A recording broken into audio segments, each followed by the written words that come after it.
ಎಲ್ರಿಗೂ ನಮಸ್ತೆ. ನಾನು ಡಾಕ್ಟರ್ ದೀಪಿಕಾ. ರೀಸೆಂಟಾಗಿ ಇನ್ಸ್ಟಾಗ್ರಾಮಲ್ಲೋ ಅಥವಾ ಎಫ್ ಬಿಯಲ್ಲೋ ಒಂದು ಮೀಮ್ ನೋಡಿದ್ದೆ. ಅದರಲ್ಲಿ ಬಿಗ್ ಬಾಸ್ ಕಂಟೆಸ್ಟೆಂಟ್ ಒಬ್ಬರು ಅವರ ಲಿಂಗ ಪರಿವರ್ತನೆಯ ಸರ್ಜರಿಯ ಬಗ್ಗೆ ಯಾವುದೋ ಒಂದು ಇಂಟರ್ವ್ಯೂನಲ್ಲಿ ಹೇಳಿಕೊಂಡ ತುಣುಕೊಂದರನ್ನು ಮೆನ್ಷನ್ ಮಾಡಲಾಗಿತ್ತು. ಆದರೆ ಕಮೆಂಟ್ ಸೆಕ್ಷನ್ನಲ್ಲಿ ತುಂಬ ಜನ ಅವರ ಬಗ್ಗೆ ಕೀಳಾಗಿ ಕಮೆಂಟ್ ಮಾಡಿದರು. ಶೋಕಿಗಾಗಿ ಜನ ಏನೆಲ್ಲ ಮಾಡ್ತಾರೆ, ಇಂಥವ್ರು ಇರೋದ್ರಿಂದನೇ ಸರಿಯಾದ ಟೈಮಲ್ಲಿ ಮಳೆ ಬರ್ತಿಲ್ಲ, ಹೀಗೆ ಮುಂತಾದ ಕೀಳಾದ ಕಮೆಂಟ್ಗಳಿದ್ವು. ನಾನೇನು ಅವರ ಅಭಿಮಾನಿಯಲ್ಲ, ಆದರೆ ಒಬ್ಬಳು ಮನೋರೋಗ ತಜ್ಞೆಯಾಗಿ ನನಗೆ ಈ ವಿಷಯದ ಬಗ್ಗೆ ಇರುವ ಮಾಹಿತಿಯನ್ನು ಶೇರ್ ಮಾಡಿಕೊಳ್ಳೋದು ಅಗತ್ಯ ಅಂತ ಅನಿಸಿತು. ಹಾಗಾಗಿ ಈ ವಿಡಿಯೋ ಮಾಡ್ತಾ ಇದ್ದೀನಿ. ಸೈಕ್ಯಾಟ್ರಿಯಲ್ಲಿ ಸೈಕೋಸೆಕ್ಷುವಲ್ ಡಿಸಾರ್ಡರ್ ಅಂತ ಒಂದು ಕೆಟಗರಿ ಇದೆ. ಈ ಸೈಕೋಸೆಕ್ಷುವಲ್ ಡಿಸಾರ್ಡರ್ನಲ್ಲಿ 4 ವಿಧಗಳಿವೆ. ಅದರಲ್ಲಿ ಒಂದು ಜೆಂಡರ್ ಐಡೆಂಟಿಟಿ ಡಿಸಾರ್ಡರ್. ಈ ಜೆಂಡರ್ ಐಡೆಂಟಿಟಿ ಡಿಸಾರ್ಡರ್ನ ಕೆಳಗಡೆ ಟ್ರಾನ್ಸೆಕ್ಷುವಾಲಿಸಮ್ ಅಂತ ಒಂದು ಕೆಟಗರಿ ಬರುತ್ತೆ. ಈ ಟ್ರಾನ್ಸೆಕ್ಷುವಾಲಿಸಮ್ ಅನ್ನೋದು ಒಂದು ಮನೋಕಾಯಿಲೆ. ಸೊ ಇದರ ಲಕ್ಷಣಗಳೇನಪ್ಪ ಅಂತಂದರೆ, ನಾರ್ಮಲ್ ಅನಾಟಮಿಕ್ ಸೆಕ್ಸ್, ಅಂದರೆ ಹುಡುಗಾಗಿ ಹುಟ್ಟಿದರೆ ಹುಡುಗರಲ್ಲಿರಬೇಕಾದ ಜನನಾಂಗ ಇರುತ್ತೆ, ಹುಡುಗಿಯಾಗಿ ಹುಟ್ಟಿದರೆ ಹುಡುಗಿಯಲ್ಲಿರಬೇಕಾದ ಜನನಾಂಗ ಇರುತ್ತೆ.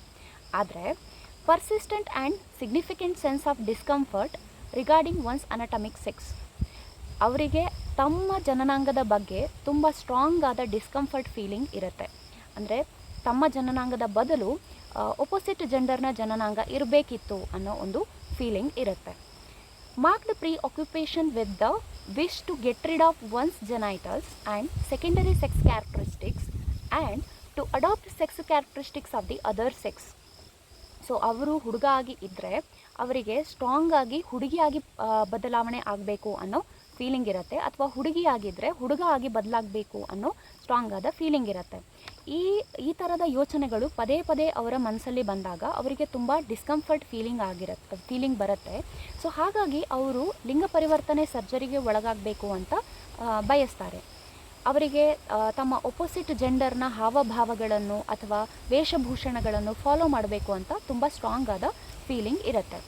ಸೊ ಹೀಗಾಗಿ ಅವರು ಲಿಂಗ ಪರಿವರ್ತನೆ ಸರ್ಜರಿಗೆ ಒಳಗಾಗ್ತಾರೆ. ಹಾಗಂತ ಯಾರು ಶೋಕಿಗಾಗಿ ಇಂಥ ಸರ್ಜರಿಗೆ ಒಳಗಾಗೋದಿಲ್ಲ, ಯಾಕಂದರೆ ಅದು ಅಷ್ಟೊಂದು ಸುಲಭವಾದ ಪ್ರೊಸೀಜರ್ ಅಲ್ಲ. ಅದಕ್ಕೆ ತುಂಬ ಪೂರ್ವ ತಯಾರಿಯ ಅಗತ್ಯ ಇರುತ್ತೆ.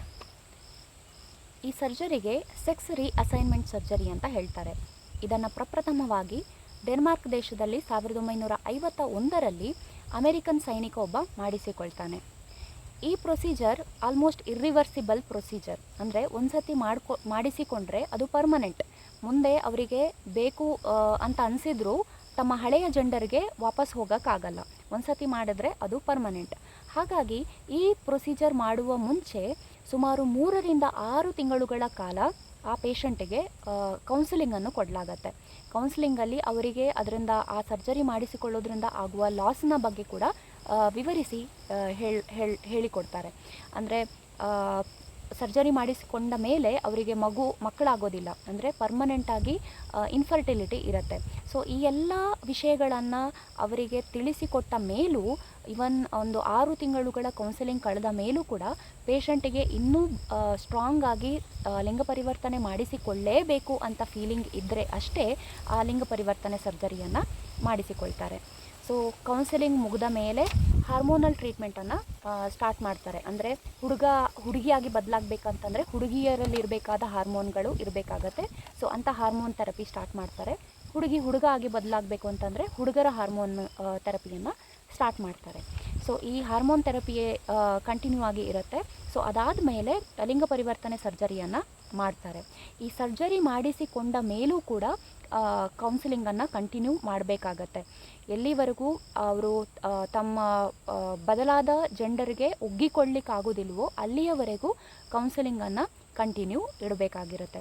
ಸೊ ಹಾಗಾಗಿ ಯಾರು ಇಂಥ ಒಂದು ಕಷ್ಟಕರವಾದ ಪ್ರೊಸೀಜರನ್ನು ರಿಸ್ಕ್ ತಗೊಂಡು ಅಷ್ಟೊಂದು ಖರ್ಚು ಮಾಡಿ ಶೋಕಿಗಾಗಿ ಯಾರೂ ಮಾಡಿಸಿಕೊಳ್ಳುವುದಿಲ್ಲ. ಅವರ ಮನಸ್ಸಿನಲ್ಲಿ ಅಷ್ಟೊಂದು ಡಿಸ್ಕಂಫರ್ಟ್ ಇದ್ದಾಗ ತಮಗೆ ಲಿಂಗ ಪರಿವರ್ತನೆ ಮಾಡಿಸಿಕೊಳ್ಳೇಬೇಕು, ಇಲ್ಲಾಂತಂದರೆ ದಿನನಿತ್ಯ ಅವರು ಆ ಡಿಸ್ಕಂಫರ್ಟ್ನಲ್ಲೇ ಇರಬೇಕು ಅಂತ ಫೀಲಿಂಗ್ ಬಂದಾಗ ಅಷ್ಟೇ ಜನ ಅಂಥ ಪ್ರೊಸೀಜರ್ಗೆ ಒಳಗಾಗ್ತಾರೆ.